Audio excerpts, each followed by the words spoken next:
सर्वश्रेष्ठ साधना कौन सी है?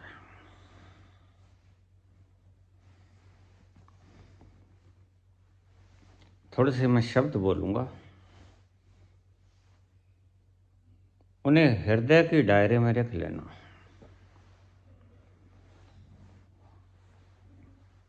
तुम ना तो कभी कुछ खो सकते हो, ना कुछ कभी पा सकते हो। सिर्फ दावा है तुम्हारा कि हमने कुछ पाया। सिर्फ दावा है तुम्हारा, मान्यता है तुम्हारी कि हमने कुछ खोया। ना तुम कुछ खो सकते हो, ना तुम कुछ पा सकते हो। इस बात को हृदय में गांठ बांध लो। कृष्ण ने भी कहा है, मुझ में कुछ और समा नहीं सकता और मुझ में से कुछ और निकाला नहीं जा सकता। मैं परिपूर्ण हूं, मैं संपूर्ण हूं। रोज मुक्ति तुम्हारे इस दावे को खारिज करती है। तुमने कुछ कमा लिया। रोज मृत्यु तुम्हें सबक सिखाती है कि तुमने कुछ नहीं पाया। देखो जो पाया आज माटी हो गया। तुम कहते हो मैंने कुछ खोया, लेकिन मृत्यु कहती है आज वो भी खो चले जिसने पाया था।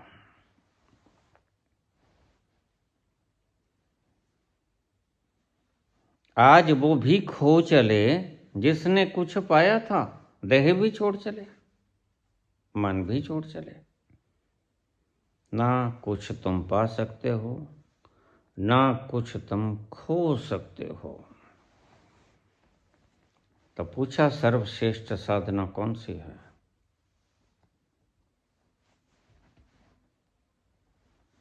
जेहि विधि राखे राम, तेहि विधि रही है।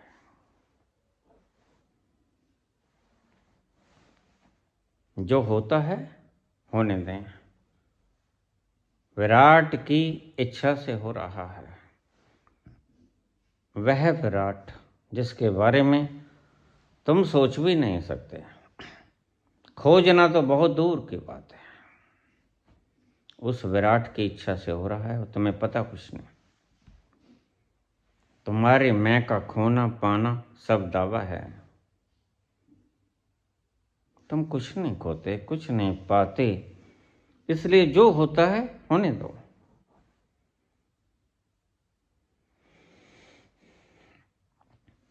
जो मिल गया उसी को मुकद्दर समझ लिया।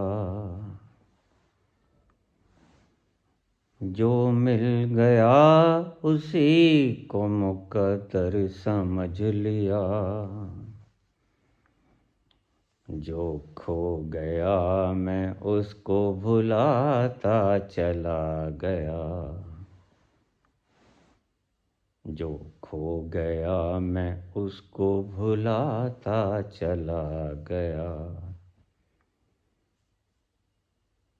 हर फिक्र को धुएं में उड़ाता चला गया।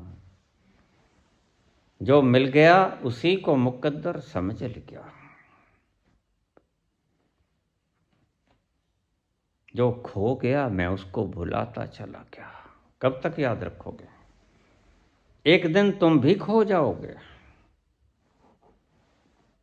तुम भी शमशान की अमानत हो, तुम भी कब्रिस्तान की अमानत हो।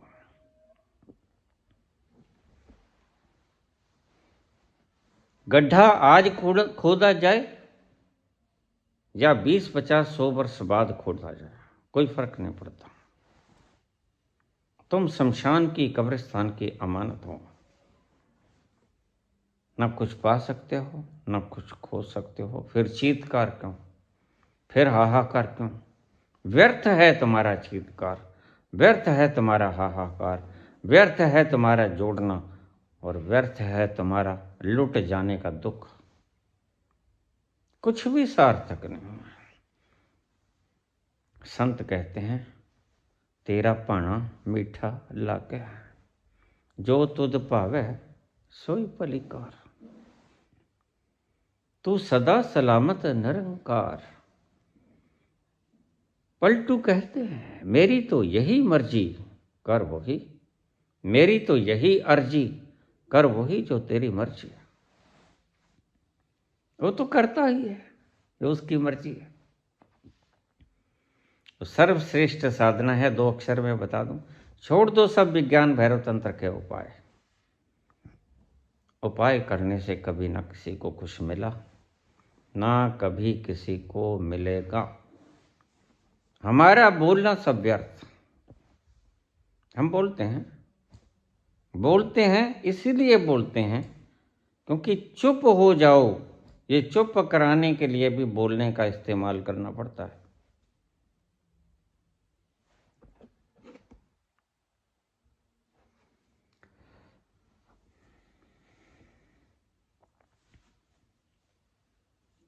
बोलना इशारा है। शायद वो जाना तो नहीं जा सकता, वो समझाया तो नहीं जा सकता, लेकिन शायद इशारे काम कर जाएं।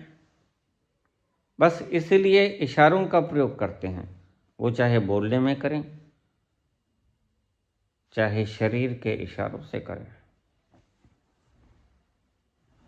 बस प्रयोग हैं सिर्फ। सार्थक भी हो सकते हैं, व्यर्थ भी हो सकते हैं।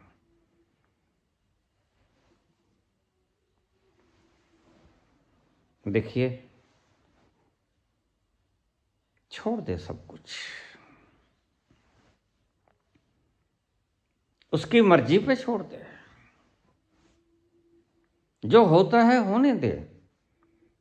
वैसे भी जो हुआ उसे तो रोक नहीं सकता था, और जो होगा उसे भी तुम रोक नहीं पाएगा। यही कृष्ण कहते हैं, हे अर्जुन, इन मेरे द्वारा मारे गए लोगों का तू हनन कर दे। मार तो मैंने दिए, तू सिर्फ श्रेय ले ले।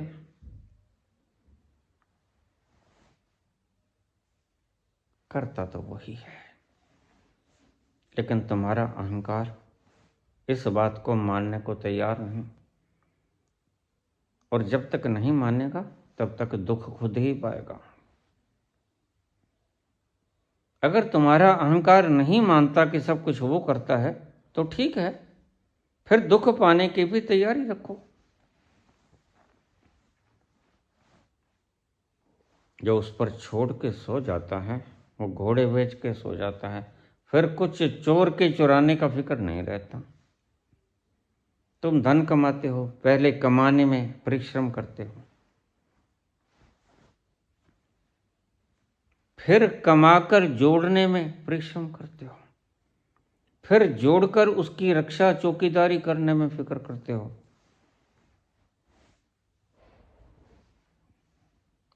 उम्रे दराज मांग कर लाए थे 4 रोज, 2 आरजू में कट गए, 2 इंतजार में। ऐसे ही बीत जाती है।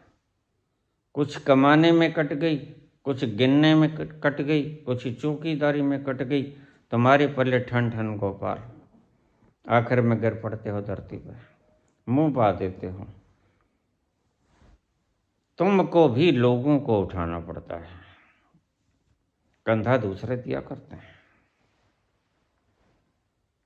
तो सर्वश्रेष्ठ साधना कौन सी?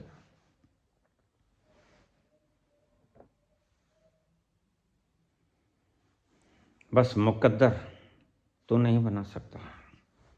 ये मूर्ख हैं लोग, ये संसार के नियमों को समझते हैं, लेकिन आध्यात्मिक व्यक्तियों के नियमों के हिसाब से इनसे बड़ा मूर्ख कोई नहीं। ये समझदार लोग नहीं। जो मिल गया उसी को मुकद्दर समझ लिया, मुकद्दर समझ लिया, जो खो गया मैं उसको भुलाता चला गया, हर फिक्र को धुएं में उड़ाता चला गया। जो खो गया, जो मिल गया, बस तेरी मर्जी।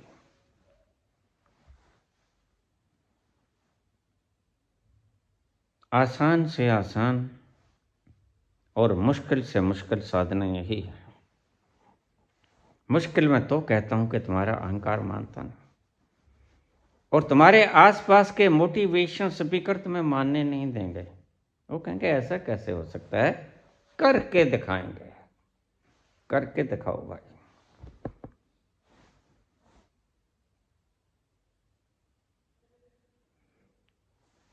ये खुद ही चले जाएंगे, करके क्या खाक दिखाएंगे।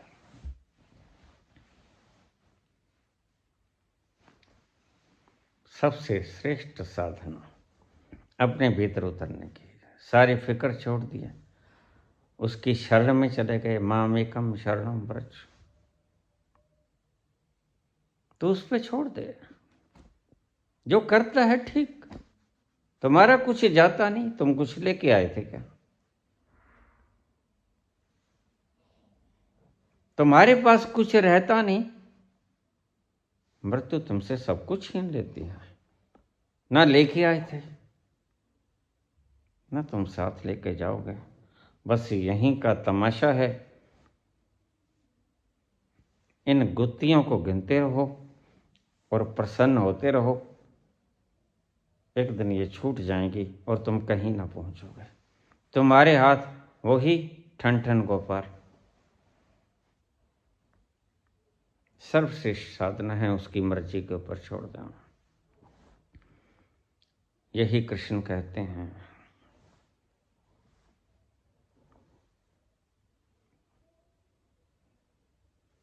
कि तू इनको बचा ना पाएगा। जिनके भाग्य मैंने लिख दिए हैं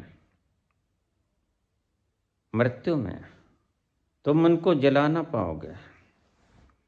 और जिनके भाग्य मैंने लिख दिए हैं जीवन, उनको तुम मिटा ना पाओगे।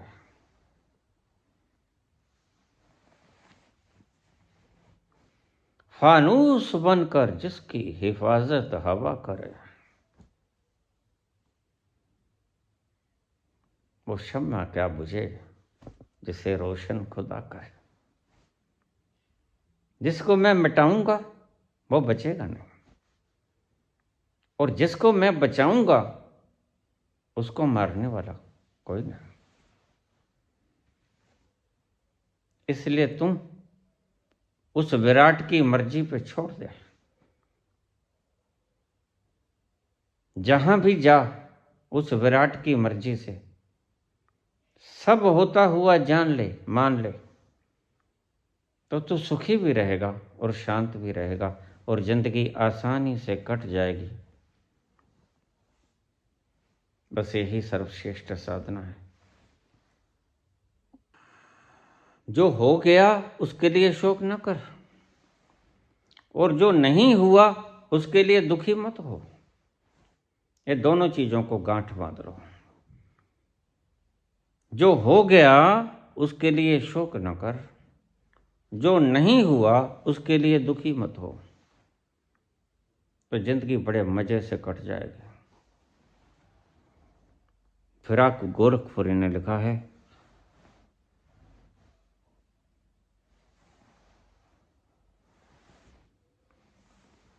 जिंदगी है 4 दिन की, बहुत होते हैं यारों 4 दिन भी। 4 दिन कौन सा कमी होती है? तुम 4 पल नहीं जी पाते। 100 साल के जीवन में तुम 4 पल खुशी के नहीं जी पाते। और तुम्हें सत्य कहता हूं मैं, अगर तुम 1 पल भी सत्य का जी लो तो तुम्हारा जीवन उसी वक्त बदल जाएगा, ट्रांसफॉर्म हो जाएगा।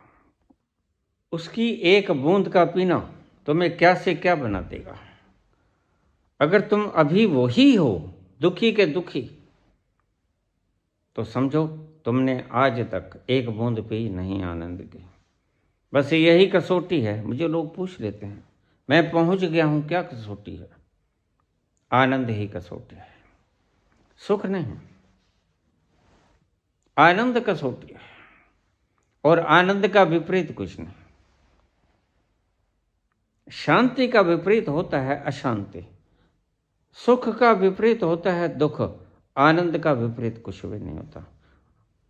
और सुख भी किसी कारण से आता, और दुख भी किसी कारण से आता, और शांति भी किसी कारण से आती, और अशांति भी किसी कारण से आती, लेकिन आनंद किसी कारण से नहीं आता, और किसी कारण से आनंद जाता नहीं।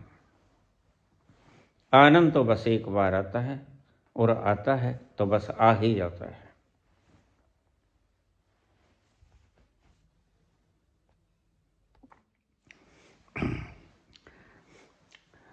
सूक्ष्म से एक प्रश्न आया है, बाबा आपने चुटकुला नहीं सुनाया, बहुत दिन हो गए, कोई भजन गीत सुना दो या चुटकुला सुना दो। चुटकुला क्या सुनाऊं? एक दादा पोते से कहने लगा, पोता जी, मैं अपने ज़माने में 10 रुपये लेके जाता था, सारा सामान ले आता था, करियाना का, बासमती चावल, आटा, मसाला, दाल भात, सब्जी भी ले आता था, दूध भी ले आता था, 10 रुपये में। पोता बोला, दादा जमाना बदल गया है। हाँ हाँ, जमाना बदल गया है। पोता कहता, हाँ बाबा जमाना बदल गया है, आजकल सभी दुकानों पे सीसीटीवी लगे होते हैं। हंस क्यों रहे हो?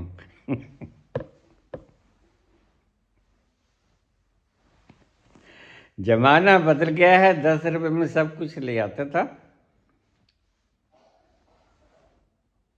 तो बाबा आजकल सब दुकानों पे सीसीटीवी लिखे हुए हैं, तो तुम्हारी फोटो खींच लेंगे, उठाते हो कहीं। अगले प्रश्न पे चले। कृष्ण इतना पाप करते हैं, शिशुपाल का वध कर देते हैं, ना उकसाते अर्जुन को तो 40 लाख लोग ना मरते। 40 लाख तो मरे, बाकी उनके परिवार, उनकी धर्मपत्नियां, माँ बाप, बाल बच्चे, कितना वध किया, कितना हाहाकार मचाया। और ये सिर्फ कृष्ण की वजह से हुआ। बाबा क्या इसका दोष नहीं लगेगा? हाँ, प्रश्न बड़ा प्यारा है। तुलसीदास ने एक शब्द लिखा है, समर्थ को नहीं दोष गोसाई। इसको जहन में रखना, समर्थ को दोष नहीं लगता।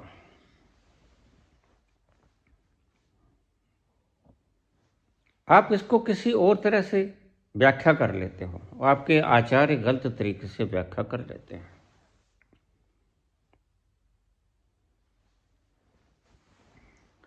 समर्थ जहां बैठा है वहां तक दोष नहीं पहुंचता। वो समर्थ जहां आग नहीं पहुंचते, न दुख की न सुख की शांति, वहां नहीं पहुंचते। समर्थ को नहीं दोष गोसाई। अब इसे ऐसे समझो, हत्यारों को फांसी की सजा दी जज ने, हत्यारे को फांसी की सजा दी जज ने, सब प्रमाण देख के, गवाहियां देख के, सब सबूत जुटा के। तो जरा सोच के बताना, क्या उसने पाप किया? सजा तो उसी ने सुनाई ना, वो चाहे तो मुक्त कर सकता था, उसके हाथ में। लेकिन हत्यारे को सजा सुनाई, सब सबूत देख के, गवाह देख के, तो क्या उसे दोष लगेगा?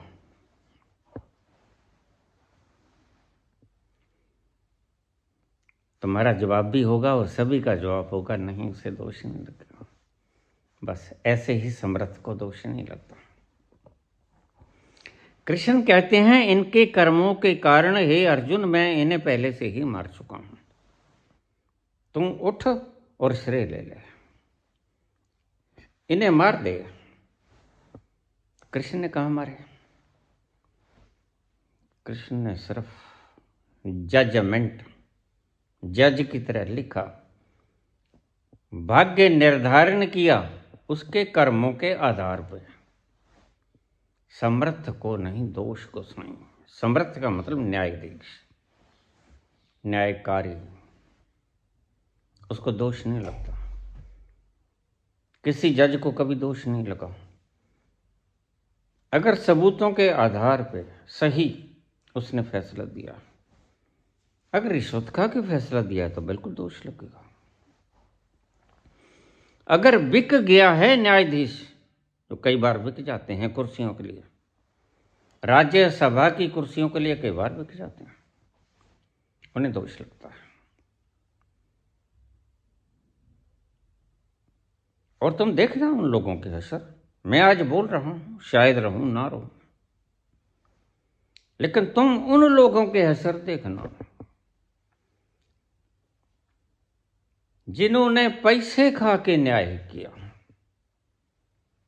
पैसा तो यहीं रह जाएगा, कुर्सी भी यहीं रह जाएगी, लेकिन फल उन्हें भुगतना पड़ेगा। यही मुसीबत है कर्म जंजाल की।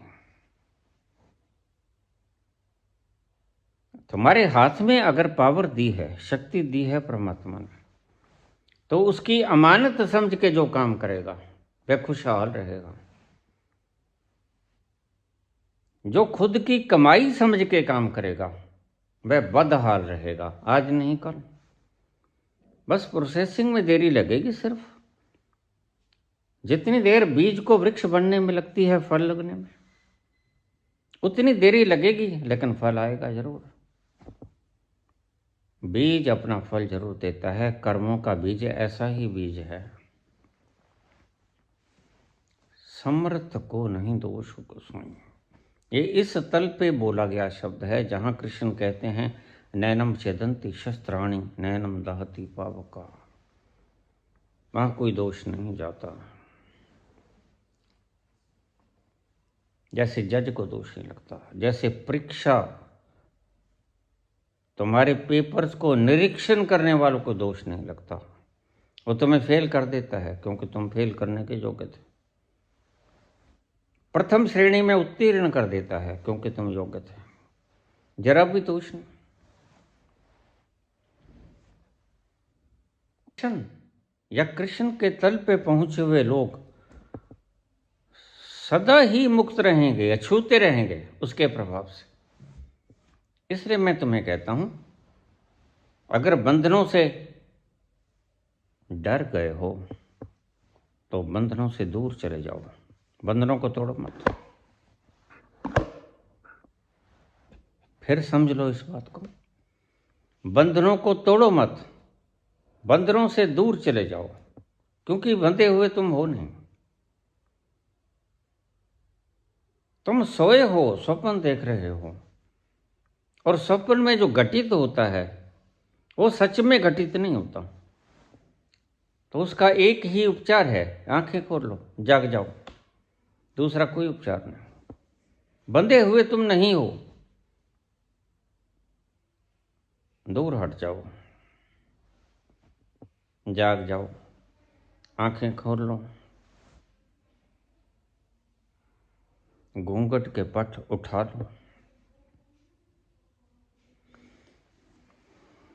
सोए मत रहो, जाग जाओ। सभी पाप नष्ट हो जाएंगे। घूंघट के पट खोल रे तो है पिया मिलेंगे। घूंघट के पट खोल रे तो है पिया मिलेंगे।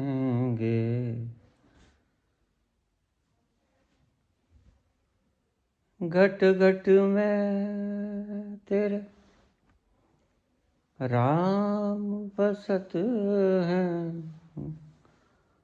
घट घट में तेरे राम बसत हैं, कटुक वचन मत बोल रे,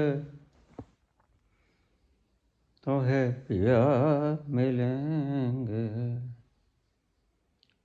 कटुक वचन मत बोल रे, तो है पिया मिलेंगे, घूंघट के पट खोल रे। संतोष प्रसाद, आपके कहने के अनुसार अगर सभी व्यक्ति मस्त होना शुरू हो जाएं, तो काम कौन करेगा? बुद्ध की तरह मांगना शुरू कर दें कपिल वस्तु को छोड़कर, तो संसार चलेगा कैसे? देगा कौन?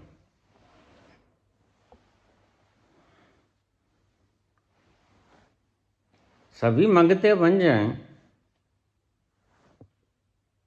और कोई काम ना करे, तो क्या होगा संसार में? कैसे तरक्की करेगा संसार? संतोष कुमार ने संतोष खो दिया।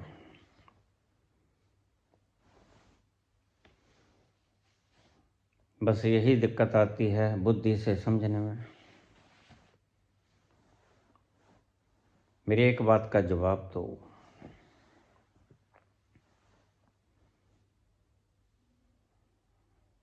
जब आप शांत होते हो, परम शांत, तो जो भी आपका दायित्व है, दुकानदारी का है, ऑफिस का है,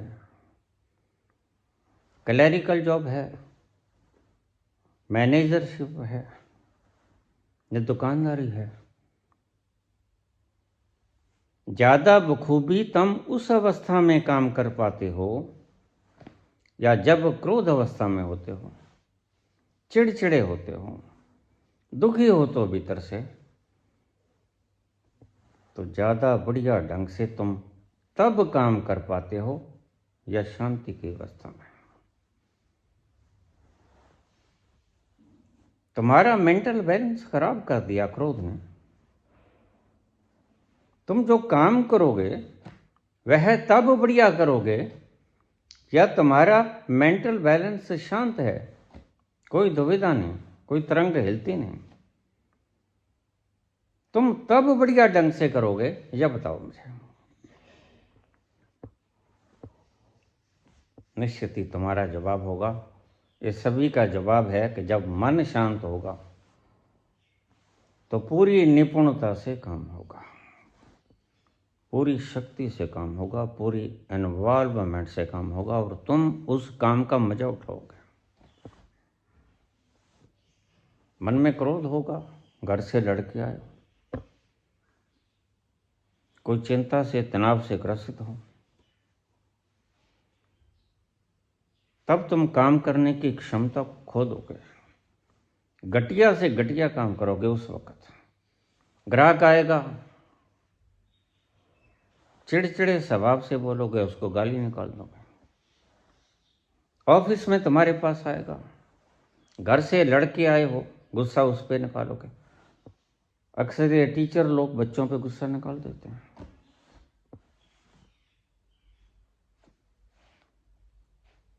बुरा काम करते हैं उनके बच्चे, टीचर निकाल देते हैं बच्चों पर।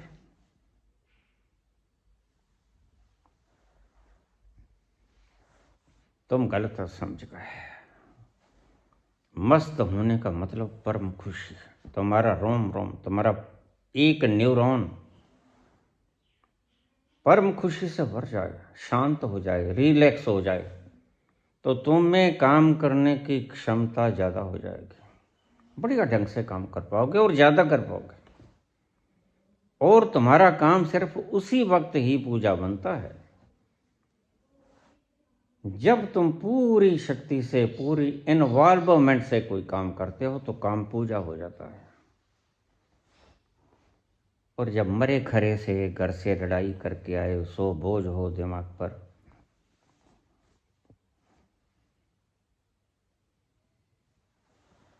मन चिड़चिड़ा है तो ग्राहक के भी गल पड़ोगे। लेना लो नहीं जाओ, और फिर क्यों आएगा आपके पास?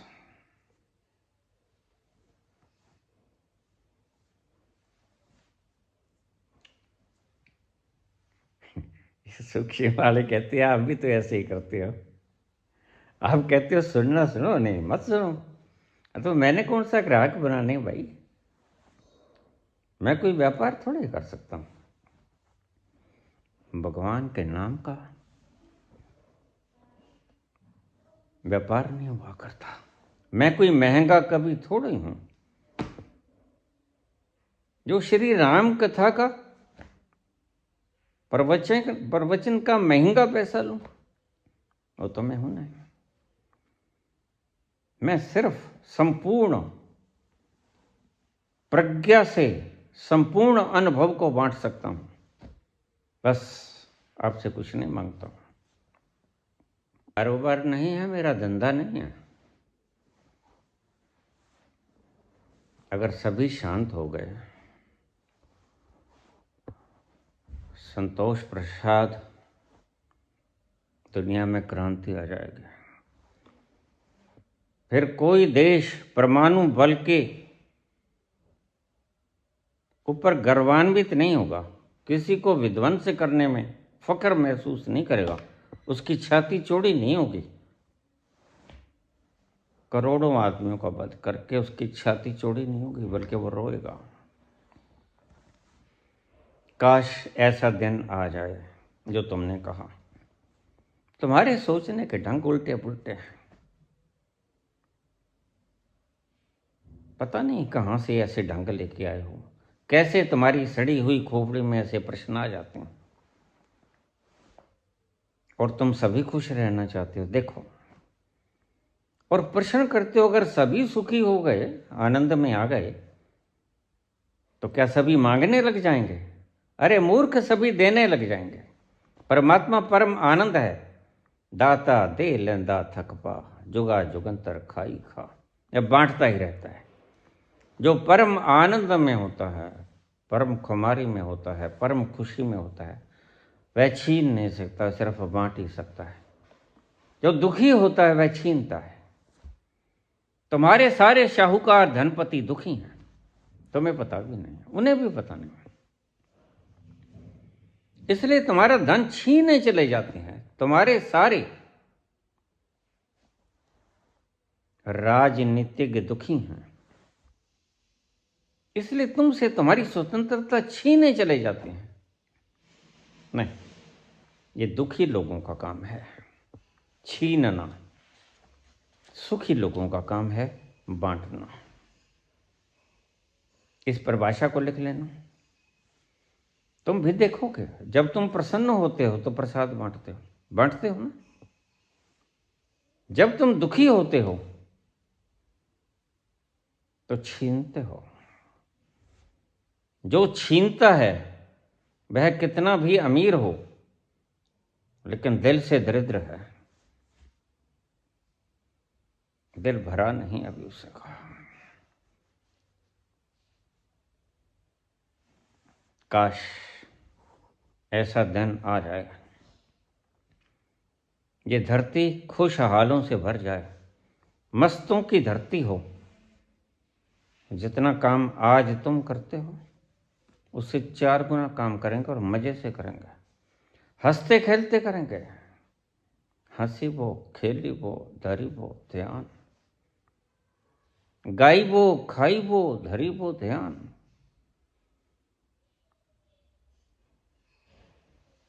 संतों का निष्कर्ष है, जितना व्यक्ति सुखी होता है छोड़ के भाग नहीं जाता। दुखी व्यक्ति छोड़ के भागते हैं, ध्यान रखना। सुखी व्यक्ति तो वहां पालथी मार के बैठ जाता है।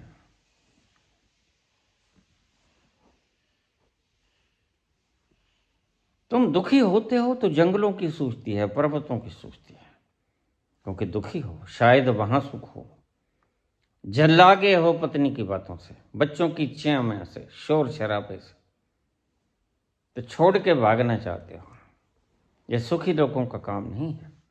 सुखी लोगों का काम है बैठ जाना शांति से, और जो बैठता हुआ दिखाई पड़ेगा एक स्थान पे, वह परम खुशी है।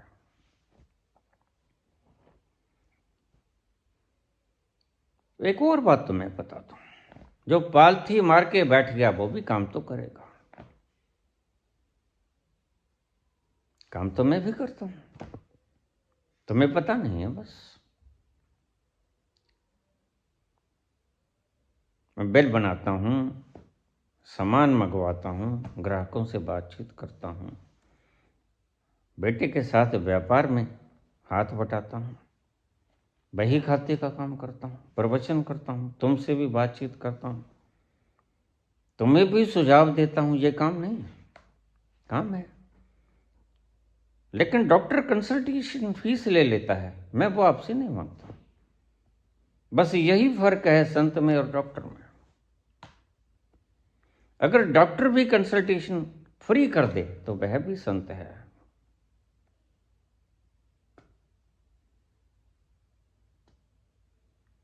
जिस दिन दुनिया इस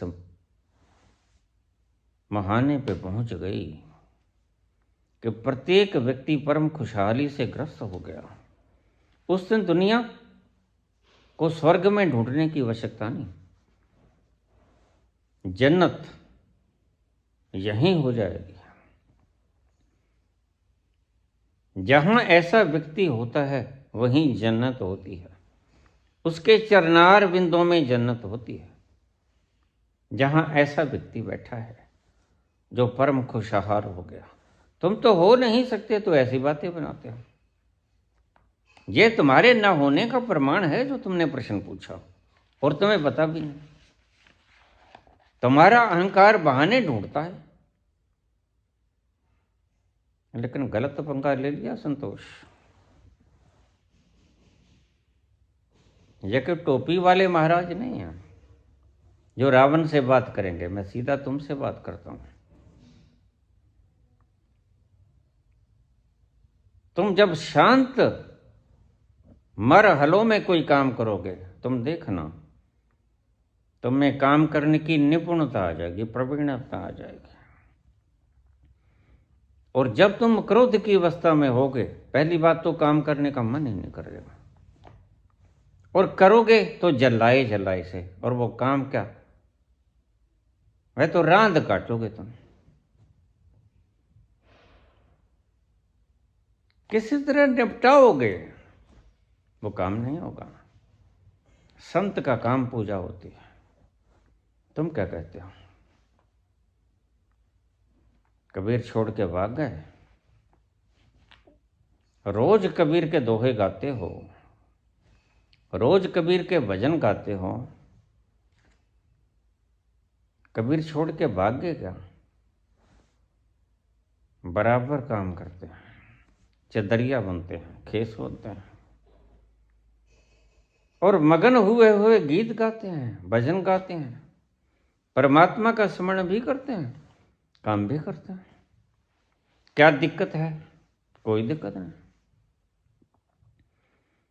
काम करते करते भजन गुनगुनाना दिक्कत क्या है? काम करने का कौशल्य बढ़ जाता है। यही तो तुम्हें पता नहीं, क्योंकि ये अवस्था तुम पे आई नहीं। तुम्हारी खोपड़ी सोचती है ऊल जलूल बातें, क्योंकि खोपड़ी अहंकार मरने से डरता है, नए नए तर्क ढूंढता है। अगर सभी फिर हो गए, मांगने लग गए, बुद्ध भी ऐसे नहीं मांगने लगे।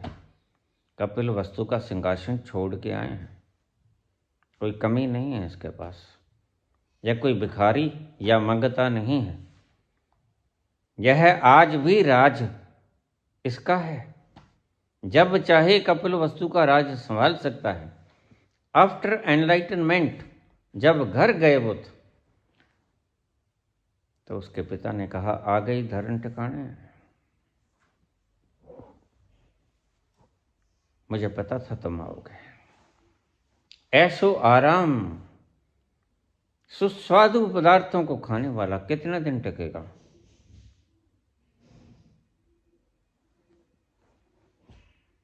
हमारे पंजाबी में कहावत है, मुड़ कुड़ खोती बोड़ हेठों।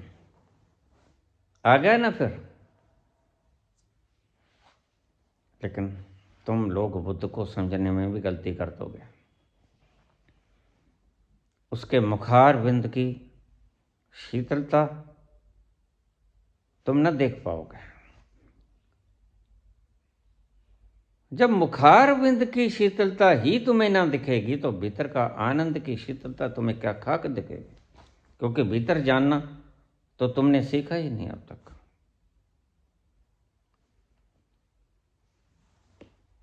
कबीर काम करते हैं, चदरिया बुनते हैं और भजन गाते हैं, भगवान का स्मरण करते हैं। बाग नहीं जाते, कहाँ मांगते हैं बताओ? वो तो जो आता है उसको खिला के बेचते हैं भाई, भोजन करके जाना। प्रभु प्रसाद ज्ञान भी बांटते हैं और जाते हुए व्यक्ति को ये भी कहते हैं कि भाई भूखे मत जाना, बहुत देर होगी तुम्हें बैठों को। लोई ऐसा कर, इनके लिए खाना बना। और इतने प्रेम से कहते हैं कि व्यक्ति इनकार कर ही नहीं सकता। तुम तो बड़ी फॉर्मेलिटी कर देते हो, तुम तो दांत पाड़ के दिखा देते हो। हैं फिर चाय चलेगी कि ठंडा? हालांकि तुम्हारे मन में कुछ नहीं है पिलाने का, ये भाग जाए तो अच्छा, नहीं आता तो और अच्छा, लेकिन फिर भी तुम पूछते हो फॉर्मेलिटी से। ये फॉर्मेलिटी नाम की चीज तुम्हें आनंद से दूर कर देती है। इस फॉर्मेलिटी के कारण तुम सुखी नहीं हो पाते।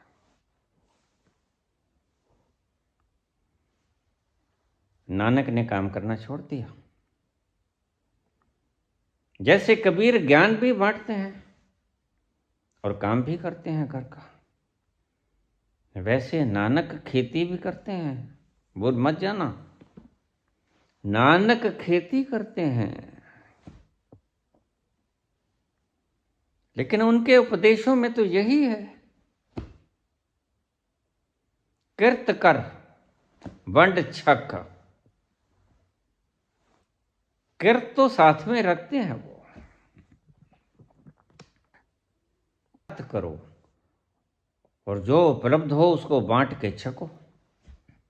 नाम जपो, वो जो सारी सृजना में फैला हुआ है, ध्यान उसकी तरफ रहे।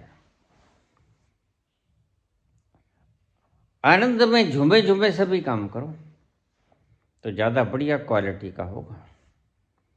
खिजे खिजे से, मरे मरे से काम करोगे, वह का काम खाक होगा। वह विद्वान जितने भी ये नेता हैं, ये रचनात्मक काम कभी नहीं करते, विध्वंसात्मक काम करते हैं, क्योंकि ये खिजे खिजे से रहते हैं।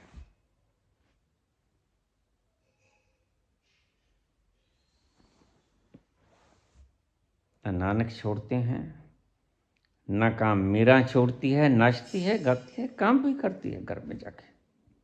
तुम क्या समझते हो? आवारा गर्द हैं ये लोग। ये उपदेश भी देते हैं, मक्का मदीना भी चले जाते हैं। नानक रैदास काम नहीं करते, बिल्कुल करते हैं। भजन भी गुनगुनाते हैं, काम भी करते हैं। दिक्कत कहाँ है बताओ तो? कहाँ मांग के खाया रैदास ने? कहाँ कबीर और नानक ने मांग के खाया? तुम एक बुद्ध की बात कर लेते हो। बुद्ध ने भी कहाँ मांग के खाया? जितना छोड़ के आए थे उसकी 100 पुश्तें खा सकती थी, लेकिन वो तो किसी और खोज में चल पड़े और सभी भोगों को त्याग दिया।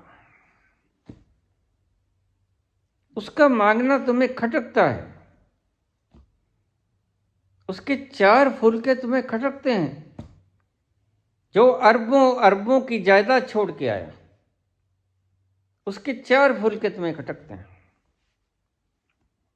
किसने काम नहीं किया बताओ? और ये ज्ञान बांटना भी तो काम है। तुम्हारे टीचर क्या करते हैं बताओ? तुम्हारे टीचर सूचनाएं ही तो बांटते हैं। या क्या करते हैं सर लोग? ये टीचर्स क्या करते हैं? सूचनाएं बांटते हैं। नानक ज्ञान बांटते हैं। सूचनाएं संसार से संबंधित होती हैं, ज्ञान परमात्मा से संबंधित होता है। आराम से नहीं बैठे हैं, काम करते हैं। कौन है जो खाली बैठा है बताओ? कोई भजन गा रहा है, वो भी आपको आनंद दे रहा है। एक भी आदमी दिखा दो जो खाली बैठा हो। शंकर जैसे लोग ऐसे तल पर पहुंच गए, जिस तल पर जाकर जो फरियाद कर देंगे वो विराट से, तत्क्षण पूरी हो जाएगी। छोटी सी कहानी शंकर की, मांगने के ऊपर बात आ गई। ऐसे लोग भी मांगने चल पड़ते हैं और तुम उन्हें भिखारी समझ लेते हो। भिखारी नहीं है, वो सम्राटों के सम्राट हैं, शहंशाहों के शहंशाह हैं।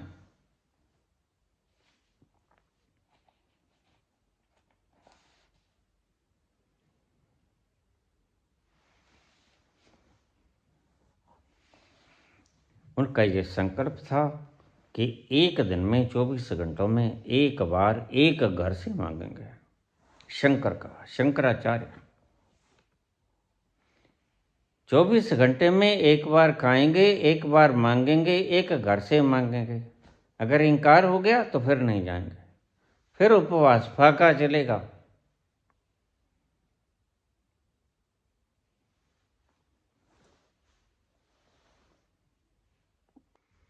एक दिन ऐसा भी आया जिस घर के आगे अलख जगाई, भिक्षाम देहि, वह एक विधवा औरत का घर था। उसका पति जा चुका था संसार छोड़कर। अपने बच्चों का किसी तरह इधर उधर से इकट्ठा करके पाल लेती थी बेचारी। थोड़ा बहुत काम कार घरों में कर देती थी। उसी के उसके बाल बच्चों का पालन पोषण होता था। शंकर ने आगे अलख जगा दी।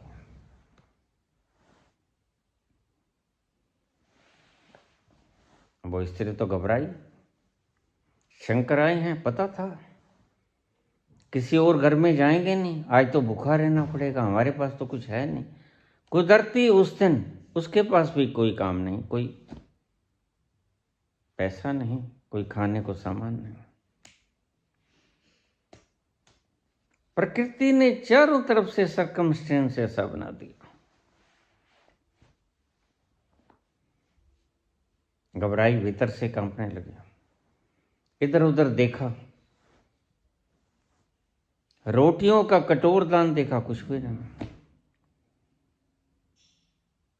सब खूंजे, आले खंगाल दिए।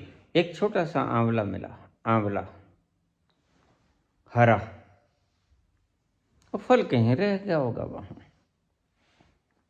उसने कहा अब संत आए हैं, खाली मोड़ना तो बहुत मुश्किल, चलो अब है ही ये।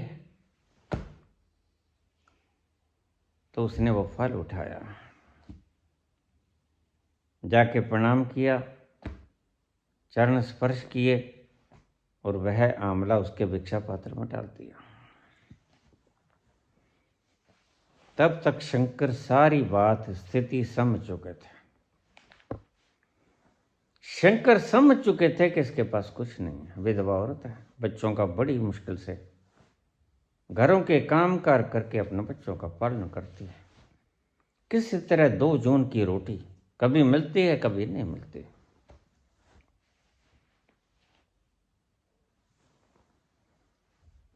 वो शंकर जो तुम्हें भिखारी लगेंगे, वो बुद्ध जो तुम्हें भिखारी लगेंगे, लेकिन आज कपिल वस्तु का राज आज भी उनका है, अगर चले गए तो। लेकिन छोड़ के आए हैं खुद।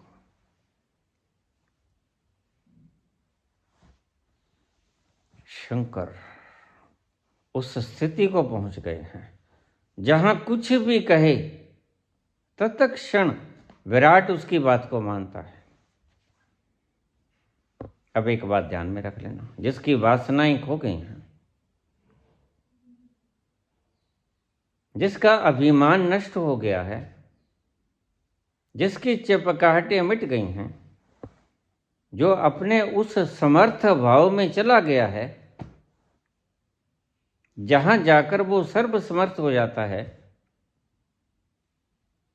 मैं बाहर से तुम्हें मंगता लगेगा, लेकिन है तो वह शहंशाह, शहंशाहों का शहंशाह। सारी स्थिति को भांपा उसने, मां लक्ष्मी का आवाहन किया।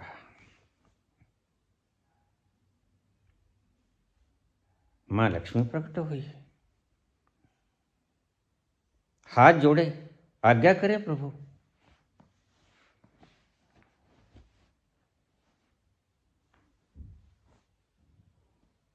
शंकर बोले, हे माते, यह विधवा स्त्री बड़ी गरीब है, कंगाली से जूझ रही है। इसके घर वर्ष स्वर्ण वर्षा कर और 3 प्रहर वर्ष। हम देखिए कनक धारा, वो कनक धारा स्तोत्र वहीं पर गाया, स्तुति की जब उसने महालक्ष्मी की, शंकर ने, वो कनक धारा स्तोत्र के नाम से आज भी प्रसिद्ध है। अं गं हरः पुलक भूषणमाश्रंत भृंगांगनेव मुकुला वर्णं तमालम् अंगीकृताखिल विभूतिर्पांगलीला मांगल्यदास्तु मम मंगलदेव ताया मुक्ता मुहुर्विदधति वदने मुरारे प्रेमत्र प्रणहितानि गतागतानि मालादृशो मधुकरीव महोत्पलेया सा मे श्रियं दिशतु सागर संभवाया।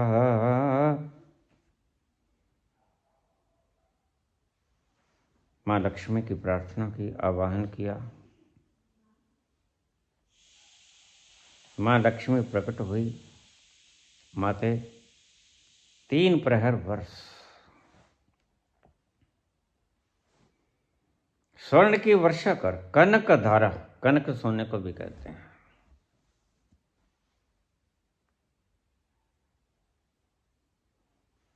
तो मां लक्ष्मी ने कहा जैसी आज्ञा प्रभु,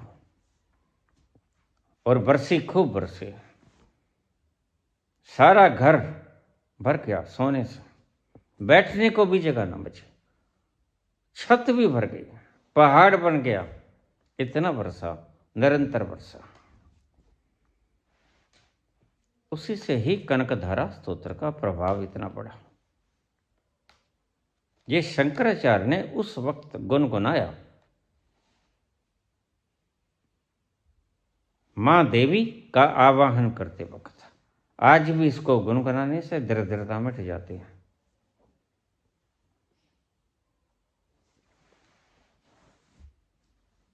वो संत गरीब ब्राह्मणी, विधवा ब्राह्मणी के घर से मांगने जाता है।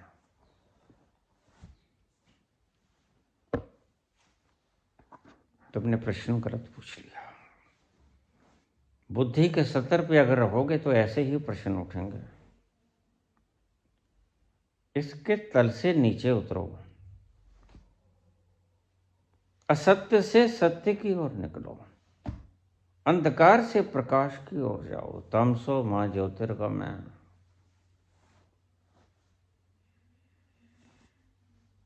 असतो मां सद्गमय। असत्य से सत्य की ओर। तुम अभी तक असत्य में लिप्त हो, और असत्य में लिप्त हुआ व्यक्ति सत्य प्रश्न नहीं पूछ सकता। उसके सभी प्रश्न असत्य से लोटपोट लिप्त हुए आएंगे।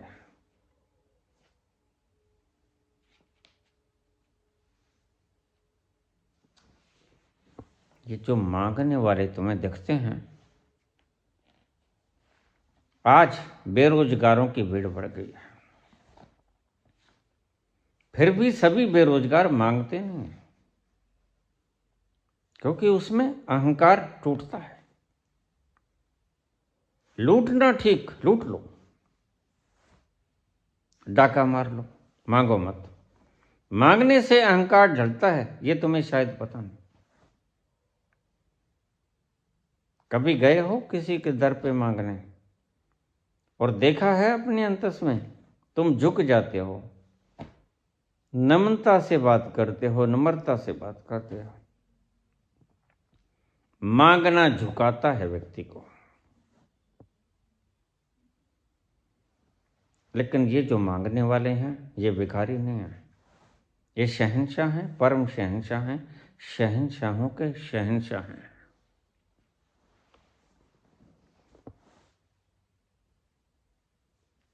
तुमने ये प्रश्न गलत पूछा।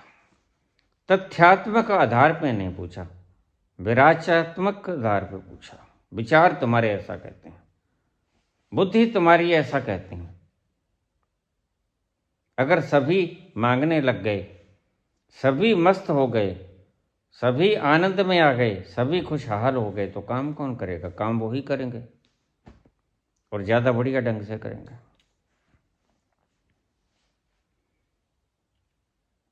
जो काम चिड़चिड़ा व्यक्ति 1 महीने में निपटाएगा, वह परम खुशहाल व्यक्ति 10 दिन में निपटा देगा।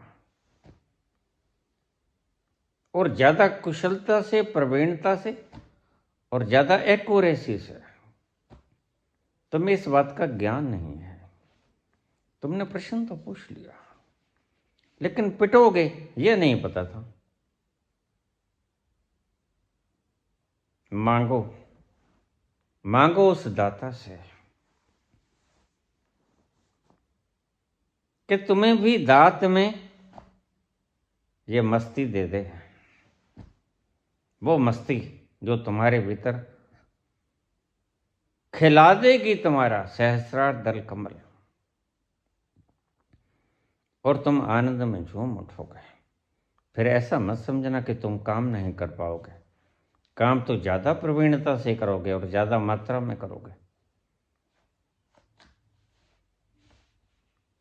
ये तुम्हारी बुद्धि सोचती है सिर्फ, ये तथ्य नहीं है, सत्य नहीं।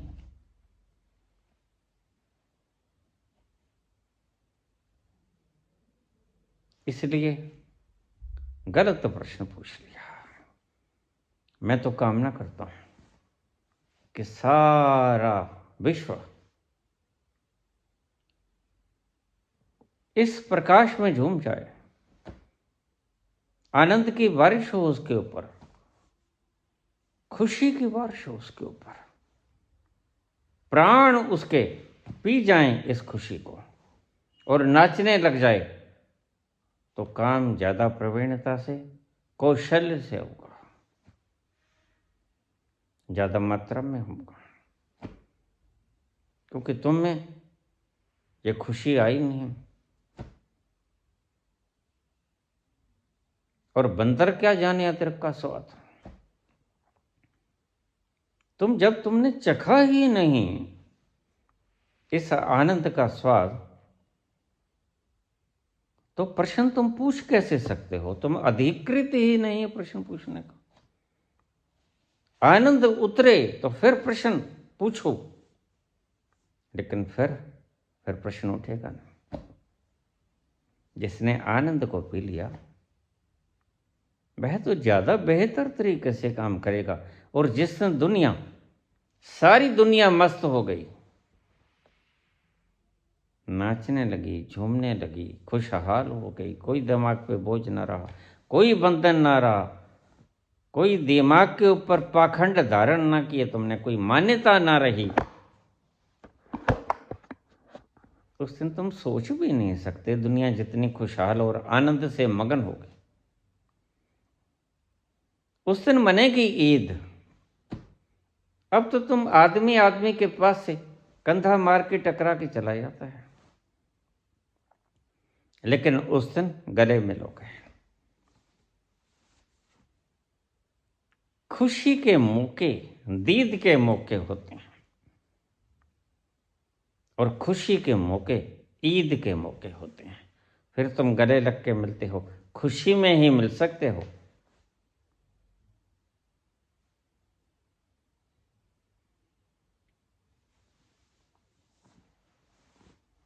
फरियाद करो, ईश्वर बरसे, आनंद की बारिश तुम्हारे पर भी हो। मंगल कामना करो, प्रत्येक प्राणी पे आनंद की बारिश हो, तो तुम पाओगे आज संसार खुशहाल हुआ। सोना बरसने से खुशहाल नहीं होता, आनंद बरसने से खुशहाल होता है। सोना तो बहुत बरस लिया, जिनके ऊपर सोना बरसा उनके चेहरे देखो लुढ़के पड़े, कोई भीतर आनंद की खुशबू आती दिखाई नहीं पड़ती। बाहर सोने की पोशाकें पहन रखी हैं, लेकिन भीतर आनंद की कोई महक। यह प्लास्टिक के फूल हैं, बस देखने में हैं, इसके पास जाओगे नासापुटों में सुगंध नहीं आएगी। ये खोखे हैं, ये फोके हैं। बिना सुगंध का फूल फोका ही हुआ करता है, खोखा ही हुआ करता है। तो धन न बरसे, स्वर्ण न बरसे, उसके बरसने से कुछ नहीं होगा। सोना क्या करोगे? खाओगे, न भूख मिटेगी, न प्यास बुझेगी। लेकिन आनंद ऐसा जिसके पीने से भूख नहीं लगती, प्यास नहीं लगती, तृप्त हो जाते हो।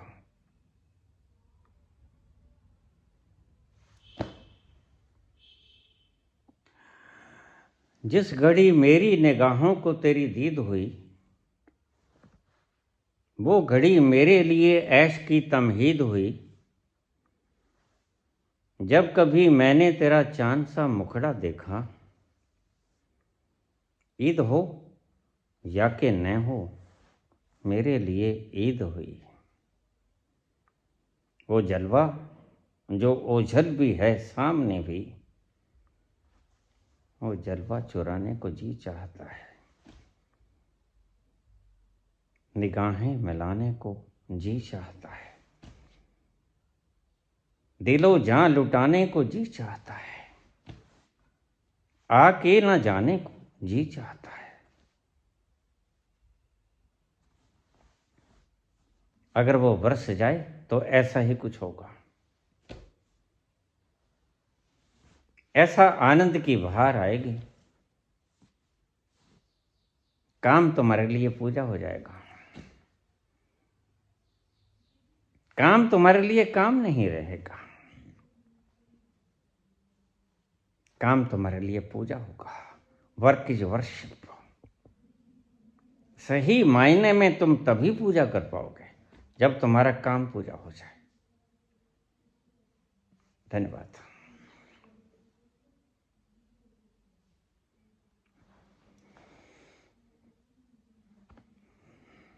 तुध बिन रोग रजाइयां दे ओढ़ण,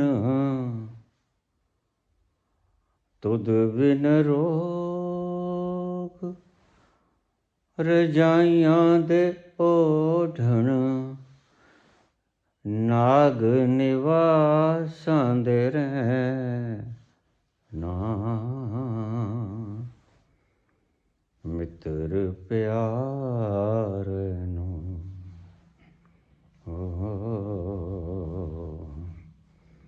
ਮਿੱਤਰ ਪਿਆਰ ਨੂੰ ਹਾਲ ਮੁਰੀਦਾਂ ਦੇ ਕਹਿਣਾ ਮਿੱਤਰ ਪਿਆਰ ਨੂੰ ਹਾਲ ਮੁਰੀਦਾਂ ਦੇ ਕਹਿਣਾ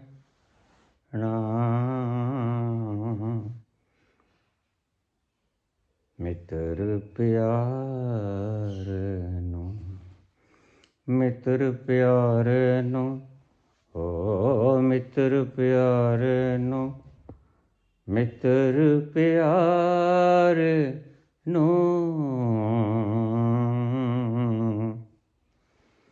ਮਿੱਤਰ ਪਿਆਰ ਨੂੰ ਮਿੱਤਰ ਪਿਆਰ ਨੂੰ ਹਾਲ ਮੁਰੀਦਾਂ ਦੇ ਕਹਿਣਾ ਮਿੱਤਰ ਪਿਆਰੇ ਨੂੰ ਯਾਰੜੇ ਦੀ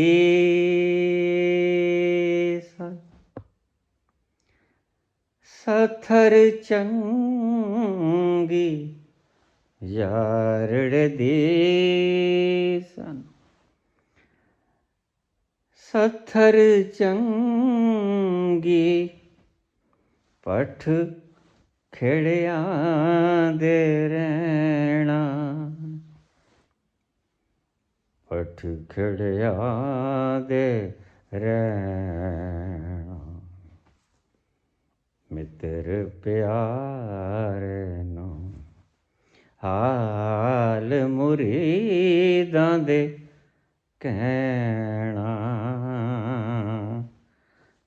ਮਿੱਤਰ ਪਿਆਰ ਨੂੰ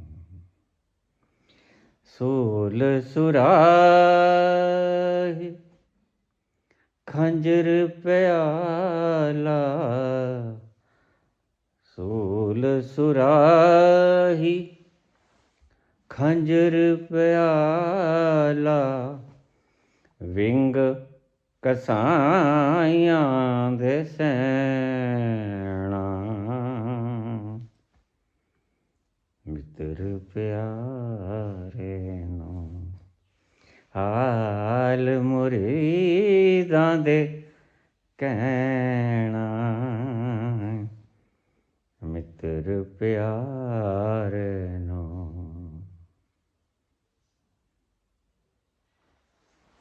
ਧੰਨਵਾਦ।